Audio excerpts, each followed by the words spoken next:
I'm Camille, 30 years old, and last week my father called me crying, the first time in my entire life I'd ever heard him cry. 2 years ago, I called my parents in tears, having just received a stage 3 cancer diagnosis. My dad said one sentence that I will never forget. 6 months of chemotherapy, 36 trips to the hospital, not a single visit from my family. They were too busy planning my brother's wedding. Now my father needs me. And my answer was exactly 4 words. Before I continue, if you end up liking this story, please take a moment to like and subscribe, but only if you genuinely connect with it. Drop a comment letting me know where you're watching from and what time it is there. Now, let me take you back 2 years, to the day I got the call from my doctor. I was a senior graphic designer at a mid-sized agency in Boston, the kind of place with exposed brick walls, too many succulents, and the espresso machine that cost more than my first car. I loved my job. I was good at it. I'd clawed my way up from intern to senior designer in 5 years, no help from anyone. My apartment was a one-bedroom in Somerville, nothing fancy, but it was mine. I had a monstera plant on the windowsill that I'd kept alive for 3 years, which felt like a minor miracle. I had a routine: coffee at 6:30, gym 3 times a week, dinner with my friend Harper on Thursdays. That Wednesday started like any other. I was in the middle of a campaign for a big client, some fintech startup with a deadline that made my eye twitch. My laptop was open, Slack notifications pinging every 30 seconds, when my phone buzzed with a number I didn't recognize. I almost didn't answer. I was in the zone, the creative flow. But something made me pick up. "Ms. Atwood? This is Dr. Patterson's office. We have your biopsy results." I remember the exact temperature of my coffee, lukewarm, because I'd forgotten about it for an hour. I remember the way the afternoon light hit the glass partition of the conference room. I remember thinking, biopsy results shouldn't come with this tone of voice. "The results are back," the nurse continued. "Dr. Patterson would like you to come in tomorrow morning. Can you be here at 8 a.m.? My Starbucks cup sat untouched for the rest of the day. I didn't taste anything at dinner that night. I just kept thinking, they don't call you in for good news. The next morning, Dr. Patterson didn't waste time. "Stage 3 breast cancer," she said, her voice gentle but clinical. "The tumor is aggressive. We need to start treatment immediately." I sat in that sterile office with its framed diplomas and artificial peace lily, and I felt my body leave the chair. Like I was watching myself from somewhere near the ceiling.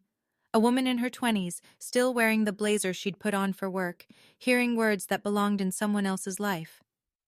"Ms. Atwood? Camille?" I blinked. "Sorry, Yes, I'm here. Do you have someone who can drive you home?" I thought about calling Harper, but it was barely 9 a.m. and she had a shift at the hospital. My coworkers were acquaintances, not friends. And then, without thinking, I said, "I'll call my dad." Here's what you need to understand about my family. My father, Richard Atwood, was the kind of man who believed his word was law. Not in a cartoon villain way, in that quiet, immovable way that makes everyone around him adjust their lives to accommodate his opinions.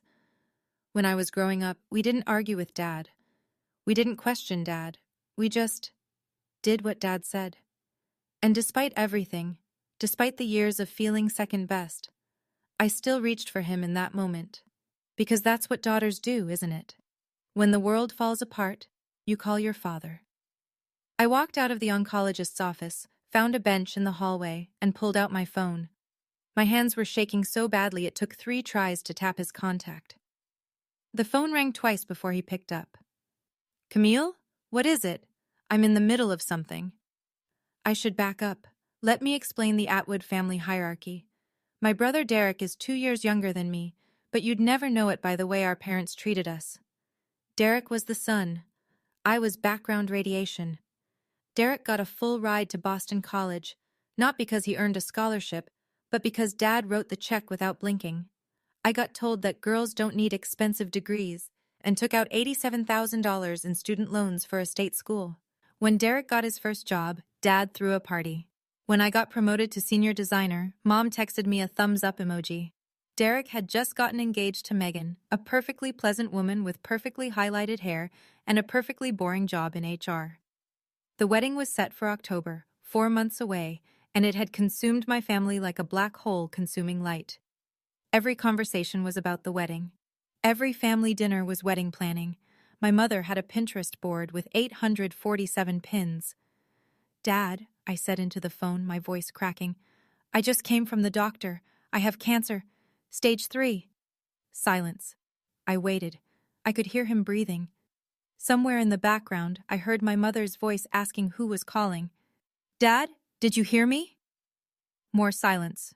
Then, "I need to tell you something," he finally said. "About that doctor's appointment. We're going to need to talk about this later." But he didn't say later. He said something else. Around that time, I started keeping screenshots of our text conversations. I told myself it was just to remember things. Chemo brain is real, and I was terrified of forgetting important details. But maybe part of me already knew I'd need proof someday. "Dad, I have cancer," I repeated, slower this time, like maybe he hadn't understood. "The doctor says it's stage 3. I need to start chemotherapy right away. I'm really scared." I was crying now, tears streaming down my face in that hospital hallway. A nurse walked by and gave me a pitying look. I turned toward the wall, phone pressed against my ear, waiting for my father to say the words I needed to hear. "Come home. We'll figure this out together. You're not alone." Instead, I got silence. 5 seconds, 10. Then, "Camille, listen. Your mother and we can't deal with this right now." I stopped breathing. "Your brother is planning his wedding. Do you understand? The wedding is in 4 months and there's so much to do. We can't take this on right now. Dad, you're a strong girl. You've always been independent. You'll figure it out." His voice hardened, the way it always did when he wanted to end a conversation. "I have to go. Derek and Megan are coming over to finalize the venue deposit." The line went dead. I sat on that bench for 45 minutes. People walked past. Doctors, nurses, patients, families. Nobody stopped. I was just another person in a hallway, having the kind of day that splits your life into before and after. I wanted to call back. I wanted to scream, "Your daughter might be dying." I wanted to say, "A wedding is one day. Cancer is every day for the rest of whatever time I have left." But I didn't say anything. I just screenshot the call log, 8:47 a.m., duration 2 minutes 31 seconds, and added it to a folder I titled Family. That was the last time I called my father for 2 years. The first day of chemotherapy, I drove myself to the hospital. The infusion center was on the 4th floor, a room full of reclining chairs arranged in a semicircle, each one equipped with an IV stand and a small television mounted on an adjustable arm. It looked like a spa designed by someone who'd only read about spas in medical journals. I checked in, signed forms, and was assigned to chair 7. The nurse, a kind woman named Rita with reading glasses on a beaded chain, accessed my port and started the drip. "First time?" she asked. I nodded. "It's okay to be nervous, honey. Most people bring someone with them." I looked around the room. She was right. Chair 3 had a woman whose husband held her hand the entire session, whispering things that made her smile even as poison dripped into her veins. Chair 5 had a teenager whose mother sat beside him, reading aloud from Harry Potter. Chair 9 had an elderly man whose daughter had brought homemade soup in a thermos. Chair 7 had me. Just me. I texted my mother. "Starting chemo today. I'm scared." She replied 6 hours later, after I was already home, curled up on my bathroom floor with nausea I wasn't prepared for. "Hang in there, sweetie.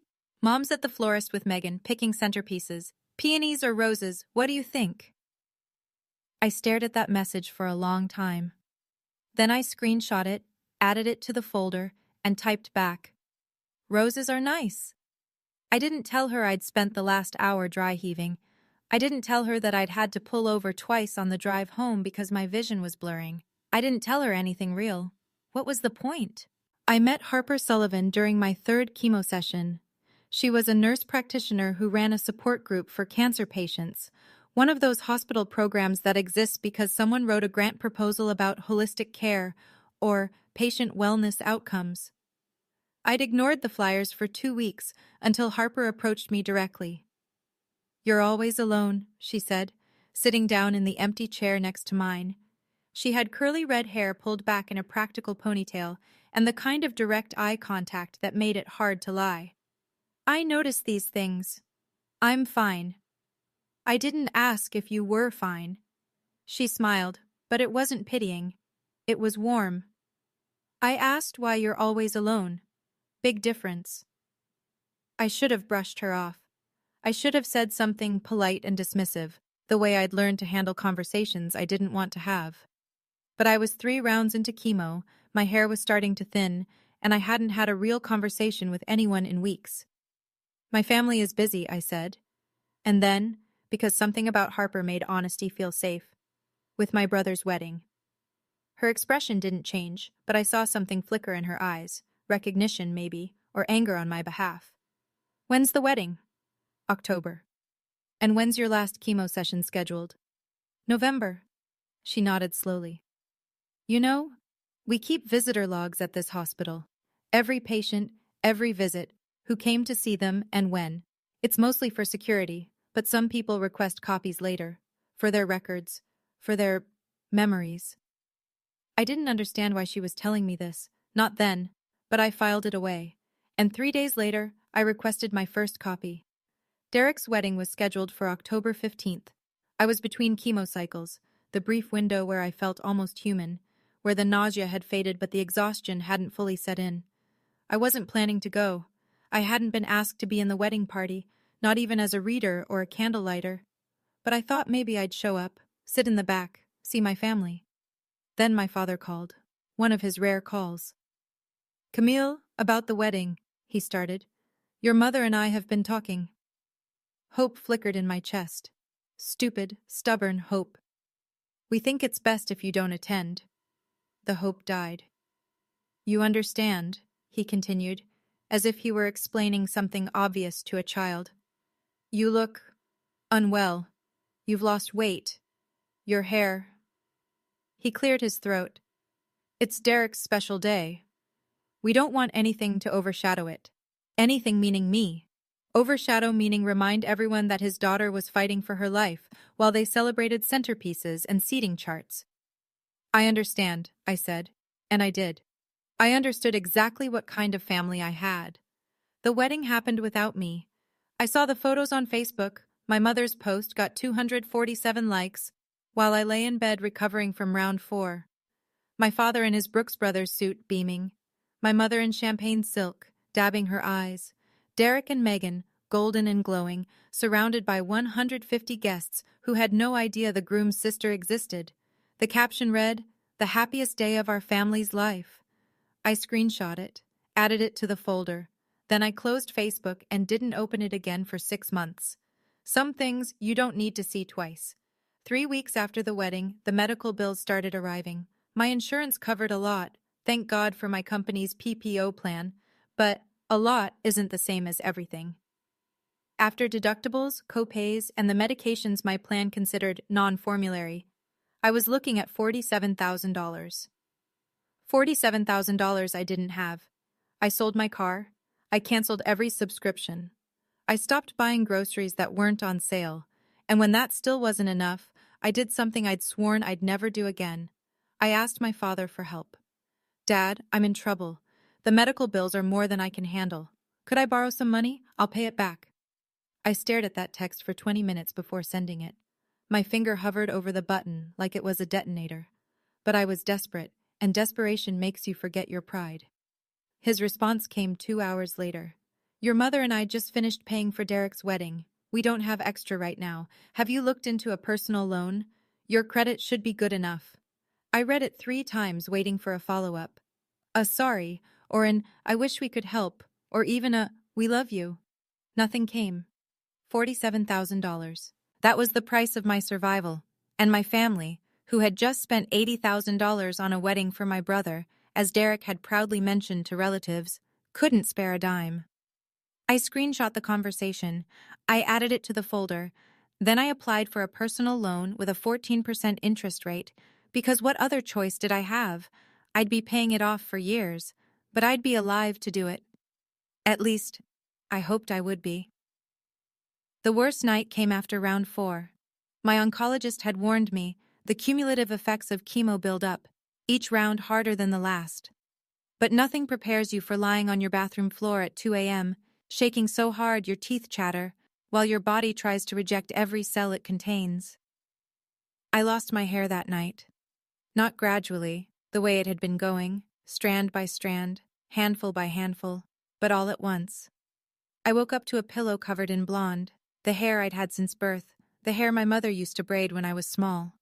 I crawled to the toilet and vomited until there was nothing left. Then I kept vomiting anyway. At 2:47 a.m., I called my mother. The phone rang 8 times before going to voicemail. I called again. Voicemail. Again. Voicemail. At 3:15 a.m., I texted Harper. I think I need help. She showed up at my apartment 40 minutes later, still in scrubs from a late shift. She didn't say anything, just sat with me on the bathroom floor, held back what was left of my hair, and stayed until the sun came up. My mother called back at 10:23 a.m. Sweetie, you called last night? I had my phone on silent. Megan and I were at the spa. Post-wedding stress relief. You know how it is. A pause. What did you need? I looked at Harper, who was making me tea in my tiny kitchen. Then I looked at the bald patches on my head in the bathroom mirror. Nothing, Mom, it was nothing.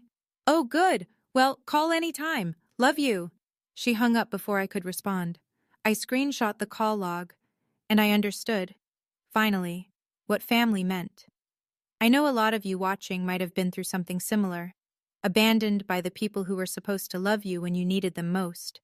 If you're nodding right now, drop a "me too" in the comments. You're not alone. And if you're wondering what happened when my father finally needed me, keep watching. Because what comes next, I promise you won't see coming. But first, let me tell you how I survived. 2 years later, I was cancer-free. The day Dr. Patterson told me, "No evidence of disease, Camille.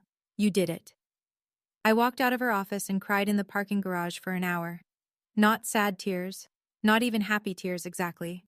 Just release. 2 years of holding my breath, and finally, I could exhale. A lot had changed in those 2 years. I'd been promoted to art director. Turns out, staring down your own mortality gives you a clarity that corporate America respects. My boss, Victor Reeves, had kept my position open during treatment, had let me work remotely when I could manage it, had never once made me feel like a burden. "You're talented," he said simply when I thanked him. Talent is worth waiting for. I'd moved too, sold my little Somerville apartment and bought a condo in Beacon Hill. Nothing huge, but it had a window that overlooked the Charles River and enough space for my monstera, which had somehow survived everything I had. I bought myself a navy cashmere scarf to celebrate my 1-year remission. It was the most expensive thing I'd ever owned that wasn't a medical bill. Harper and I were still close, closer than ever. We had dinner every Thursday just like before, but now she felt less like a friend and more like a sister. The sister I'd always wanted. My family? I hadn't seen them in 2 years. We exchanged the bare minimum, a Happy New Year text, a birthday emoji. Nothing real, nothing that mattered. I'd made peace with it, or at least, I'd made a fragile truce. I had a life now, a good life, a life I'd built myself, from the ground up. And then my father called. It was a Thursday evening. I was making dinner, salmon with roasted vegetables, because I'd learned to actually cook during chemo when I needed to control exactly what I ate, when my phone lit up with a name I hadn't seen in years. Dad. I stared at it. The salmon sizzled in the pan. The phone kept buzzing. My first instinct was to let it go to voicemail, the way I'd learned to let a lot of things go. But something, curiosity maybe, or the masochistic part of me that still wanted to believe, made me answer. "Hello? Camille?" His voice was different, thin, uncertain. My father had never sounded uncertain in his life. "I need to see you. Not how are you. Not it's been too long. Not I'm sorry I abandoned you when you had cancer. Just I need." "What's going on, Dad?" A long pause. In the background, I heard my mother's voice, muffled, asking something I couldn't make out.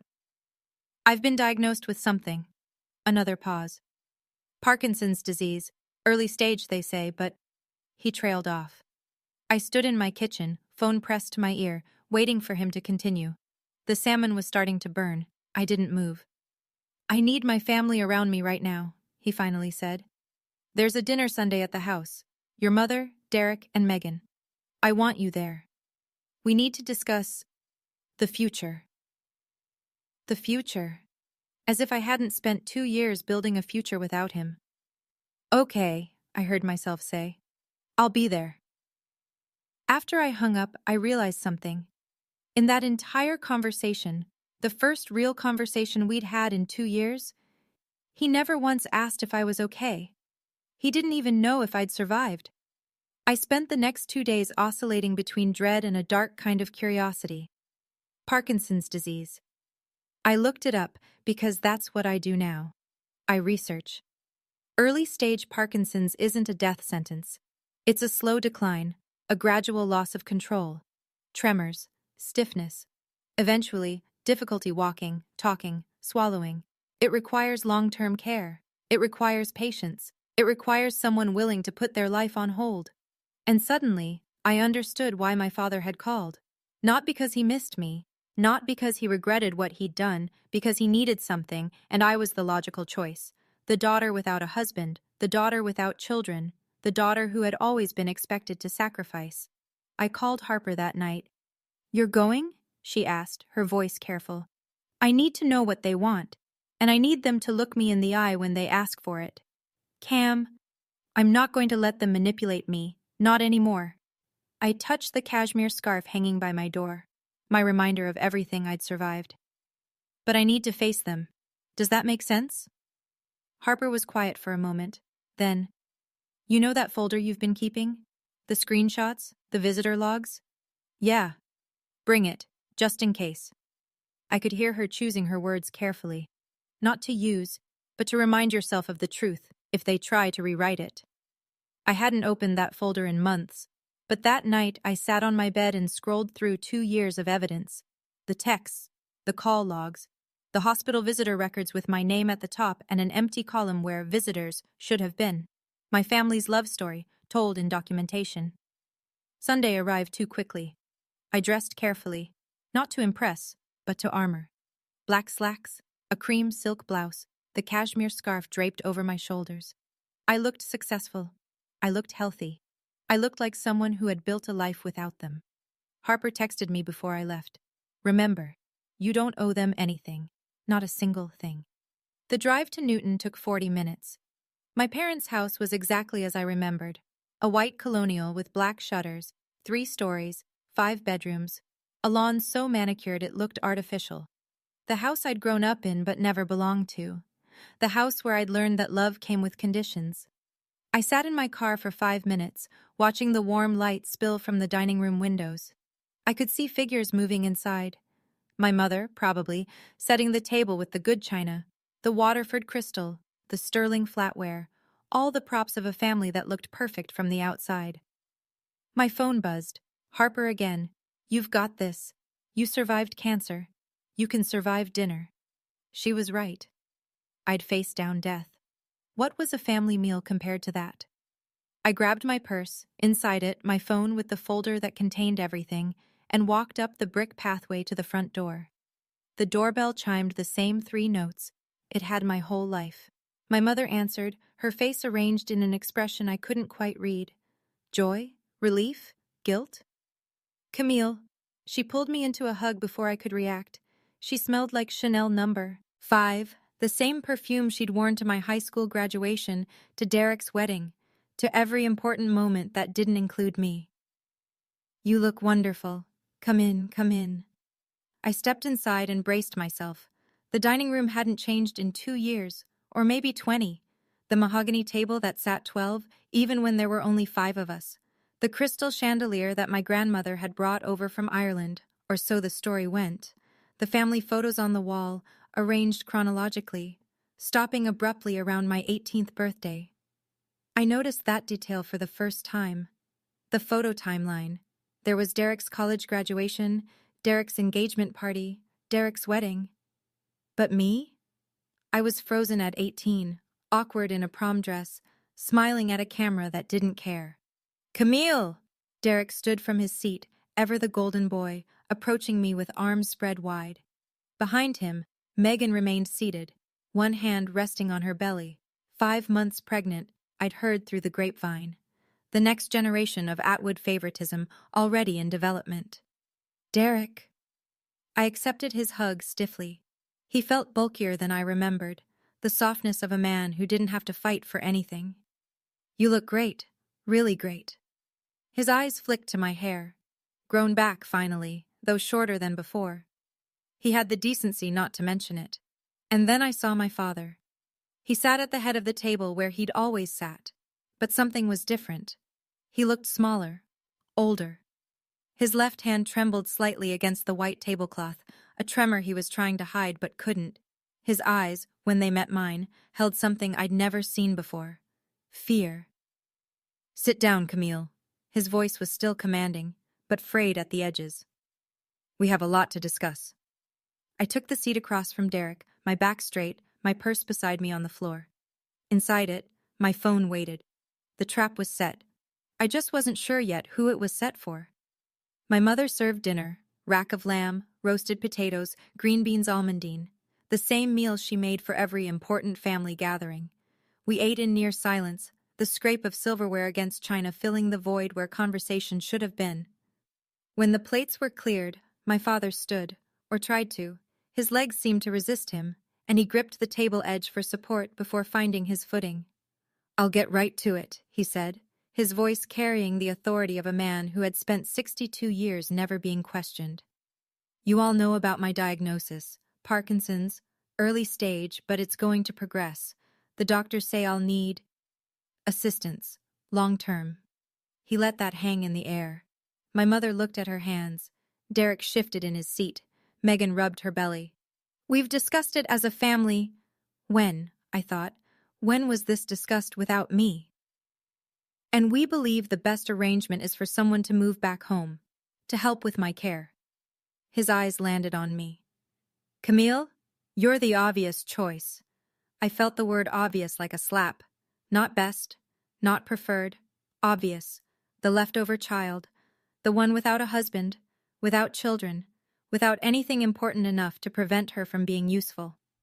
You work from home mostly, don't you? He continued. You don't have a family of your own? I've already had your old room prepared. It's time you came back and contributed to this family. Contributed. As if I'd been lounging around doing nothing while they ignored my cancer. As if the only thing I had to offer was servitude. Derek nodded, not meeting my eyes. It makes sense, Cam. I've got the baby coming, the job. You understand? I looked at my father, his trembling hand, his expectant face, and I smiled. You have a responsibility to this family, Camille. My mother's voice, soft but insistent. The voice she used when she wanted something but was too proper to demand it outright. Your father needs you. I've been working 60-hour weeks, Derek added, leaning back in his chair with the confidence of someone who's never had to justify his existence. And with the baby coming, Megan's going to need my support. I can't be in 2 places at once. I noticed he said Megan's going to need support. Not that he wanted to be there, just that Megan would need him. A convenient excuse. Megan herself stayed silent, her hand still on her belly, but her eyes were on me. There was something there, not sympathy exactly, but recognition, like she was watching a play she'd seen before and knew how it ended. Think about what you're asking, I said quietly. We're not asking. My father's voice hardened. We're telling you what needs to happen. You're the daughter. This is what daughters do. This is what daughters do. The words hung in the air like smoke. I felt my pulse quicken, felt the old familiar pressure to comply, to accommodate, to make myself small so everyone else could be comfortable. But that Camille was dead. She had died on a bathroom floor 2 years ago, alone, with a phone full of ignored messages and a family that couldn't be bothered to show up. Before I answer, I said, my voice steady, despite the pounding in my chest, I want to ask you something, Dad. He looked surprised. People didn't ask Richard Atwood questions, they just answered his. When was the last time you asked how I was doing? Silence. When was the last time, I continued, you asked if I was even still alive? The silence stretched. My mother's smile had frozen. Derek was suddenly very interested in his water glass. Even Megan leaned back slightly, as if distancing herself from whatever was about to happen. "What are you talking about?" my father asked, but his voice had lost some of its edge. "I'm asking a simple question. You say I have a responsibility to this family. But when I was sick, really sick, fighting for my life sick, where was this family?" "Camille, that's not," my mother started. "No, I want an answer." I kept my voice calm. I'd spent 2 years learning how to stay calm when everything inside me was screaming. "Dad, do you even know if I'm still in remission? Do you know what my last scan showed? Do you know anything about my health at all?" Another silence. This one sharper. "You're sitting here," I continued, "looking perfectly healthy to me. Am I wrong?" My father's face shifted. Confusion first, then the beginning of something darker. "What do you mean, perfectly healthy? You said you had cancer, Dad. I had stage 3 cancer." I let the word land. "I went through 6 months of chemotherapy. I lost my hair. I lost 15 pounds. I spent $47,000 out of pocket because you told me you couldn't help." My father's mouth opened and closed. For the first time in my life, I saw him speechless. "And here's the part I need you to understand." I reached for my purse, slowly, deliberately. My hands weren't shaking anymore. "I'm cancer-free now. 2 years in remission. But you didn't know that, did you? You never asked." I pulled out my phone. "You never asked because you didn't care." My father's face had gone pale. My mother was crying now. Silent tears, the kind she always cried when she wanted to look fragile without making a scene. "That's not fair," she whispered. "We were dealing with the wedding and—" "The wedding?" I nodded slowly. Derek's wedding, which was important enough to plan, important enough to pay $80,000 for. Yes, I heard you bragging to Aunt Linda, but my cancer treatment wasn't important enough to visit. Not once, not one single time. Derek shifted uncomfortably. "Cam, we didn't know it was that serious. I called Dad the day I got my diagnosis. I was crying. I told him I had stage 3 cancer." I looked directly at my father. "And you said, and I quote, 'We can't deal with this right now. Your brother is planning his wedding.'" "I didn't," my father started. "Yes, you did." I unlocked my phone, opened the folder, and placed it face up on the mahogany table. "Would you like to see the text messages where you told me you couldn't loan me money for treatment because you just paid for the wedding? Or the call log showing Mom didn't answer when I called her at 2 a.m. because I was too sick to stand? Or maybe you'd like to see my hospital visitor records?" I scrolled to the document. Lines and lines of dates, times, and one column that repeated the same word over and over. None, none, none. 36 hospital visits, I said. 36 chemotherapy sessions, 0 visitors. The room was absolutely silent. Megan's hand had dropped from her belly. She was staring at the phone, then at Derek, then at my parents. Something had shifted in her expression. My mother reached for the phone, then drew her hand back. "I didn't," she started. But there was nothing left to say. I slid the phone toward the center of the table. The screen glowed in the soft chandelier light, displaying my hospital visitor log, a document I'd requested 3 times over 2 years, each time hoping the next page would show a familiar name, and each time being met with emptiness. "You can look," I said. "All of you. I'm not hiding anything." My mother was the first to reach for it. Her hands trembled as she scrolled through. Months of entries, dates stamped in institutional font, my name at the top like a patient ID number, and that devastating column, visitors, none, none, none. "I don't understand," she whispered.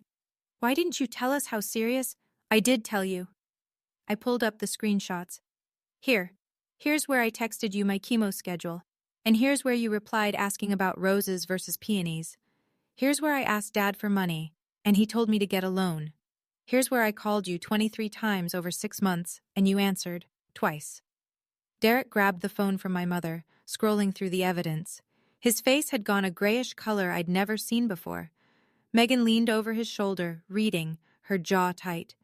"This is—" Derek shook his head. "This can't be right." "It's right." I took a breath. "Every screenshot is time-stamped. Every visitor log is official hospital documentation. This isn't my opinion, Derek. This is what happened. This is what all of you did. I looked at my father. He hadn't moved. His trembling hand was pressed flat against the table, as if he were trying to steady himself against something more than Parkinson's. I don't need anyone to apologize, I said quietly. I just need you to remember this. Remember it when you ask me what I'm going to do next. If you're thinking I was too prepared for this, you're right. I was. Because when you've been betrayed by the people who were supposed to protect you, you learn to protect yourself. You learn to keep receipts. You learn that feelings can be denied, but documents can't. Hit that like button if you believe that sometimes the truth is the only weapon you need. And stay with me, because my 4 words are coming. The silence that followed was the loudest sound I'd ever heard. My mother was crying openly now, not the performative tears of earlier, but something rawer. Her mascara was running, leaving dark tracks down her cheeks. I didn't know, she kept saying. Camille, I didn't know. You knew, Mom. You just chose not to see. Derek was still holding my phone, scrolling back through the screenshots like he was looking for something that would prove them all innocent. He wouldn't find it. My father finally spoke. This is the past. His voice was rough, the authority cracked. What's done is done. What matters now is the present. I'm sick, Camille. I need help. We need to move forward. I almost laughed. Almost. Forward, I repeated. You want to move forward. Yes. Whatever happened then? He waved his trembling hand dismissively, as if my cancer were a minor scheduling conflict. We need to focus on what's happening now. I need a caregiver. You're my daughter. Megan cleared her throat. It was the first sound she'd made in 20 minutes. Richard, she said, her voice carefully neutral, did you know about any of this? The hospital visits? The money she asked for? My father didn't answer. He knew. The words came from Derek, quiet and horrified. He was looking at a screenshot, the one where my father had told me to get a loan. Dad, you knew. It was complicated. My father's composure finally broke. The wedding, the timing, there were considerations. Considerations. I stood up, slowly, smoothing down my blouse. There were considerations. I picked up my phone and slipped it back into my purse. My mother reached for my hand. Please, Camille, don't do this. We're family. And there it was. The magic word, family. Family, I said, letting the word hang between us. Let me tell you what family means, Mom.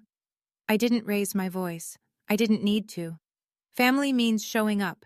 Family means answering the phone at 2 a.m. when someone you love is sick and scared.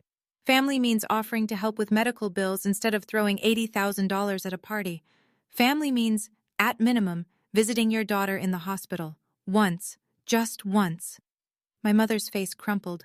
Derek had the decency to look at the floor. I spent 6 months fighting for my life, I continued. 6 months of poison dripping into my veins. 6 months of vomiting and hair loss and terror. And where was my family? I looked at each of them in turn. Planning seating charts, tasting wedding cakes, picking out flowers. Camille, my father tried. No. The word came out sharp enough to cut. You don't get to Camille me anymore. I am not your backup plan. I am not the consolation prize. I am not the daughter you call when you need something and ignore when you don't. I grabbed my purse, my scarf, my dignity. You have a son, I said to my father. A son you paid $80,000 for his wedding. A son you've never asked to sacrifice anything. Why don't you ask him to be your caregiver? Derek's head snapped up. I can't. I have responsibilities. So did I. I met his eyes. I had a job. I had a life. I had cancer. And I handled all of it alone because you were all too busy. I started toward the door, my heels clicking against the hardwood floors. Behind me, I heard my father's voice, broken in a way I'd never heard it before. Camille, please, I'm begging you. I stopped, turned. My father was crying. I'd never seen him cry before. Not when his mother died. Not when Derek broke his collarbone falling off a bike. Not once in 30 years. But now, tears were streaming down his face. his trembling hand wiping at them ineffectually. "I'm sorry," he choked out. "I know I handled it wrong. But I'm scared, Camille. I'm scared of what's coming. I need you. Please, you're my daughter." For a moment, one brief, treacherous moment, I felt the old pull, the desperate need to be loved, to be wanted, to be enough. The little girl inside me who had spent her whole life trying to earn her father's approval. But that little girl had grown up. She had survived cancer alone. She had rebuilt her life from nothing. She didn't need Richard Atwood's approval anymore. "Dad," I said, my voice steady and clear, "I hear you, and I understand that you're scared. But there's something I need you to hear." I took one step closer, close enough that he could see my face clearly, close enough that there would be no misunderstanding. 2 years ago, I called you crying. I told you I had cancer. I told you I was terrified. And you know what you said to me? He didn't answer. He didn't need to. You said, "We can't deal with this right now." I let the words settle over the room like snow. "So here's my answer, Dad." I smiled. Not bitter, not angry, just peaceful. "I can't deal with this right now." 4 words, the exact same words he'd said to me. My mother gasped. Derek's jaw dropped. My father stared at me, tears still falling, as the full weight of what I'd said hit him. I turned and walked out the door. I didn't run. I walked. Past the family photos that didn't include me. Past the crystal chandelier and the mahogany furniture and all the expensive props of a family that looked perfect from the outside. Past my mother, who reached for me and then dropped her hand when I didn't slow down. "Camille!" Derek called from behind me. "Camille! Wait!" I didn't wait. I opened the front door, stepped onto the brick pathway, and kept walking. The cool evening air hit my face like relief. My car was where I'd left it, still parked in the driveway, waiting. Behind me, I heard the door open again, footsteps on the pathway. My mother's voice, high and desperate. "Please don't do this. We're your family. We love you." I stopped at my car door and turned. "Mom," I said gently, "family doesn't leave you alone to die. And love isn't something you only offer when you need something in return." Her face crumpled. For a moment I felt something. Not guilt exactly, but a kind of grief. For the mother she could have been. For the relationship we might have had if things were different. "Goodbye, Mom." I got in my car, started the engine, adjusted my mirrors. In the rear view I could see them. My mother standing on the pathway crying. My father in the doorway supported by Derek. Megan behind them all, her hand on her belly, watching me go with an expression I couldn't read. I pulled out of the driveway, onto the tree-lined street, and I didn't look back. Not once. The cashmere scarf was soft against my neck. The road ahead was clear. And for the first time in 30 years, I felt like I could breathe. I was finally free.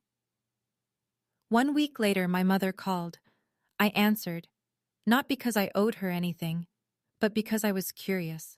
And maybe, just maybe, because some habits die harder than others. "Camille," her voice was tired, older than I remembered. "I wanted you to know what's happening here." "Okay." "Derek has had to take a leave of absence from work." She paused. "Your father. His condition is progressing faster than they thought.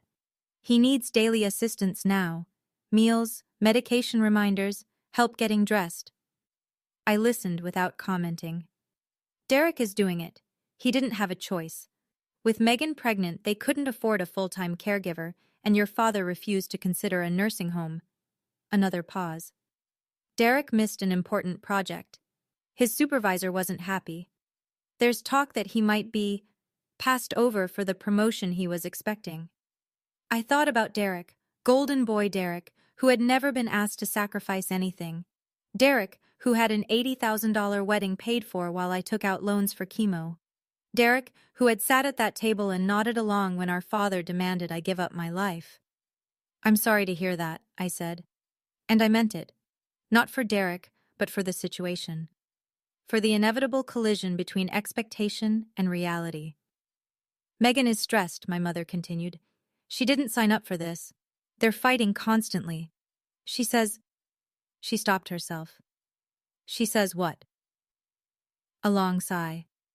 She says she's starting to understand why you left. I let that sit for a moment. Megan, the quiet observer who had watched everything from the sidelines, was starting to see. Thanks for telling me, Mom. Will you come back? To help? No, I said. But I hope Derek figures it out. I hung up. 3 weeks after the dinner, I received a text from my mother. Just one message, but it was different from anything she'd sent before. Camille, I've been thinking a lot. I owe you an apology. A real one. Not an excuse. I should have protected you when you were sick. I should have stood up to your father. I should have been there. I wasn't, and I have to live with that. I'm not asking you to forgive me. I'm not asking for anything. I just needed you to know that I see it now. I see what we did. And I'm sorry. I read it 3 times. This was new. My mother had never taken individual responsibility for anything in her life. She existed in the passive voice. Things happened, situations developed, mistakes were made. But here she was, saying, I should have. I wasn't. I'm sorry. I didn't respond right away. I sat with it for 2 days, turning it over in my mind like a stone in my hand. On the 3rd day, I wrote back, I appreciate you saying that. I'm not ready to talk yet, but I hear you. Her response came almost immediately. That's okay. Whenever you're ready, or never. Whatever you need. Whatever you need. 4 words. Completely different from the 4 words I'd been given 2 years ago. I showed the messages to Harper over dinner that Thursday. She read them carefully, then looked up at me. How do you feel? I don't know, I admitted. Maybe a little hopeful, but cautious, very cautious. That's healthy. She reached across the table and squeezed my hand. You don't owe her forgiveness, Cam, but you're allowed to accept an apology too. I know. I smiled. I'm learning. The letter arrived 2 weeks later. It was handwritten, shaky, uneven, the penmanship of a man whose hands no longer obeyed him. The envelope had my name spelled out in careful, trembling letters. Camille Atwood. I almost didn't open it. I carried it around in my purse for 3 days, taking it out occasionally and putting it back, until Harper finally said, Just read it. The anticipation is worse than whatever's inside. She was right. I opened it on a Thursday evening, sitting alone in my apartment with a glass of wine and my Monstera plant as a witness. Dear Camille, I am not good at this. At apologizing, at admitting when I was wrong. Your mother says it's pride. Maybe she's right. I failed you. Not because I didn't know better, but because I made a choice, your brother's happiness over your survival. And I will have to carry that for the rest of my life. I am not asking you to come back. I am not asking you to forgive me. I know I don't deserve either. I only wanted you to know that I see it now. I see what I did. I see the daughter I pushed away, and I see the woman she became without me. You are stronger than I ever was. I lost you, not because of Parkinson's, but because I wasn't the father you needed. I'm sorry. Those words are not enough, but they are all I have. Your father, if you still allow me that title, Richard. The handwriting wobbled across the page, each letter a small battle against the tremors that would eventually take everything from him. I folded the letter carefully and placed it in my drawer. I didn't write back, but I didn't throw it away either. Harper came over the next day. I showed her the letter, the first person I'd shown it to, the first person I trusted enough to see me process something this complicated. She read it slowly, her expression thoughtful. When she finished, she set it down on the coffee table between us. How do you feel? I don't know. I curled my feet underneath me on the couch. Sad, I think. For him. For what he's losing. For what we could have had. But not guilty? I thought about it. Really thought about it. No. Not guilty. I picked up my wineglass, turned it in my hands. I used to feel guilty for everything. For not being good enough. For not trying hard enough. For not being the daughter he wanted. But I've learned something in the last 2 years. What's that? That some people will never love you the way you need, no matter what you do. And that's not your failure, it's theirs. You can't pour yourself empty trying to fill a cup with a hole in the bottom. Harper smiled, her eyes bright. That's pretty wise. I learned it the hard way. I took a sip of wine. I'm not going to rush forgiveness. Maybe I'll get there someday. Maybe I won't. But I'm not going to force it just because he's sick, or because it would make things easier for everyone else. And if he gets worse? If he… She didn't finish the sentence. Then I'll deal with it when it happens. But I won't set myself on fire to keep someone else warm, not anymore.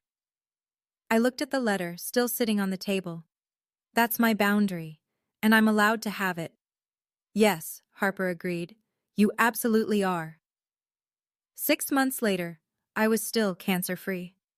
Dr. Patterson had used the word thriving at my last checkup, which seemed too optimistic for someone like me, someone who had learned to brace for impact.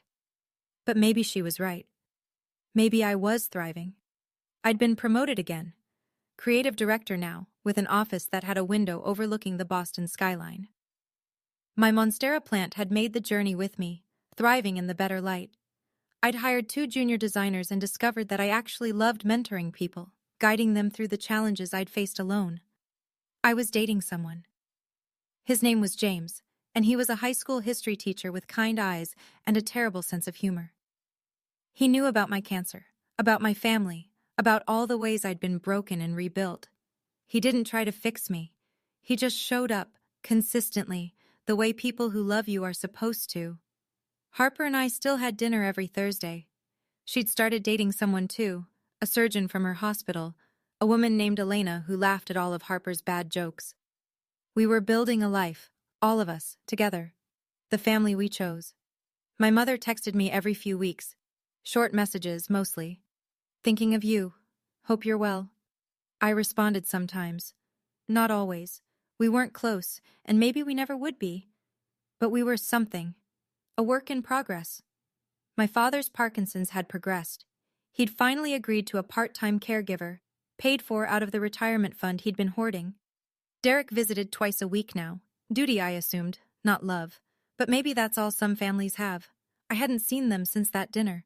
I wasn't sure I ever would again, and I was okay with that. If you're watching this, if you've made it this far, I want to talk to you directly. Maybe you're in the position I was 2 years ago. Maybe you're lying in a hospital bed, or sitting in a waiting room, or crying in a stairwell because the people who were supposed to love you have made it very clear that you're not their priority. Maybe you're wondering if it's your fault. If you were different, better, easier, less needy, they would show up for you. I spent 28 years believing that. And then I got cancer and I learned the truth. Some people will not show up no matter what you do. You could be dying, literally dying, and they would still find something more important. That's not a reflection of your worth. That's a reflection of theirs. Here's what I want you to know. You are allowed to set boundaries. You are allowed to protect yourself. You are allowed to say no to people who only reach out when they need something. You are allowed to build a family out of the people who actually love you, even if they don't share your blood. Forgiveness is a process, not a performance. You don't have to forgive on anyone's timeline but your own. And if you never forgive, that's your right too. Nobody gets to tell you how to heal. Those 4 words I said to my father, I can't deal with this right now. They weren't revenge. They were a mirror. I held up his own words and let him see what they felt like. Sometimes that's the most powerful thing you can do. Tell the truth. And sometimes the truth sets you free. I'm sitting in a coffee shop as I finish this story.